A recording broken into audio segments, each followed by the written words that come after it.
Hello বন্ধুরা, আমি বেশ কয়েকদিন আগে প্যান কার্ড রিলেটেড একটি ভিডিও আপলোড করেছিলাম, যেটার মাধ্যমে আপনাদেরকে বলেছিলাম যে 1 এপ্রিল থেকে প্যান কার্ড নতুন অ্যাপ্লিকেশনের ক্ষেত্রে বিশেষ কিছু আপডেট আসছে।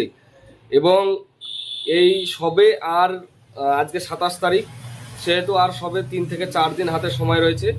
যাদের ব্যাংক অ্যাকাউন্ট রয়েছে, ব্যাংকে লেনদেন করছেন, ইমিডিয়েটলি আপনারা 3-4 দিনের ভিতরে শুধু আধার কার্ডের মাধ্যমে প্যান কার্ড করে নিতে পারবেন।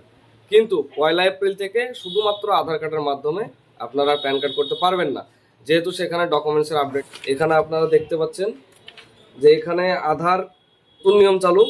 31 মার্চ 2026 শুধুমাত্র আধার কার্ড দিয়ে আবেদন করা যাবে।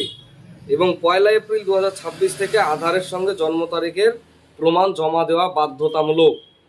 এবং জন্ম তারিখের প্রমাণপত্র হিসাবে জন্মসনদ, ভোটার কার্ড, মাধ্যমিক সার্টিফিকেট, এছাড়াও ড্রাইভিং লাইসেন্স, পাসপোর্ট এবং অন্যান্য সরকারি নথি গ্রহণযোগ্য।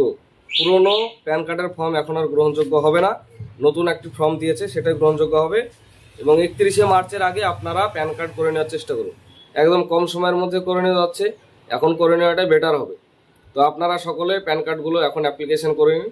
আর যদি কেউ কোথায় করবেন ভাবছেন, তাহলে আমাদের এখান থেকেও প্যান কার্ডের অ্যাপ্লিকেশন করা হয়। আপনারা যারা প্যান কার্ড করতে চাচ্ছেন আমাদের মাধ্যমে, তারা আমাদের সঙ্গে যোগাযোগ করতে পারেন। ভিডিওটি ভালো লাগে তাহলে সকলের মাঝে শেয়ার করুন। আর ফেসবুক থেকে দেখলে অবশ্যই চ্যানেলটিকে ফলো করে রাখুন।